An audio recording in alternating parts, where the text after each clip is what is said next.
ഈശോ മിശിഹായ്ക്ക് സ്തുതിയായിരിക്കട്ടെ. തോബിത്തിൻ്റെ പുസ്തകം 13-ാം അധ്യായം 7-ാം തിരുവചനത്തിലൂടെ ദൈവമായ കർത്താവ് ഇപ്രകാരം നമ്മോട് അരുളിച്ചെയ്യുന്നു: നിങ്ങൾ കർത്താവിങ്കിലേക്ക് തിരിയുവിൻ, അവിടുന്ന് നിങ്ങളിലേക്കും തിരിയും. ആകാശത്ത് കത്തിജ്വലിച്ച് നിൽക്കുന്ന സൂര്യനെപ്പോലെ കർത്താവ് എപ്പോഴും നമ്മിലേക്ക് തിരിഞ്ഞാണിരിക്കുന്നത്. പാപം ചെയ്യുന്നത് വഴി നമ്മളാണ് കർത്താവിൽ നിന്ന് അകലുന്നത്. പാപം ഉപേക്ഷിക്കുമ്പോൾ നമ്മൾ കർത്താവിങ്കിലേക്ക് തിരിയും.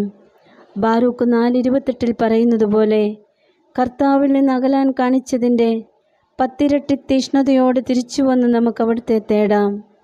ഈ നോമ്പ് കാലം തിരിയലിൻ്റെയും തിരിച്ചുവരവിൻ്റെയും കാലമാകട്ടെ.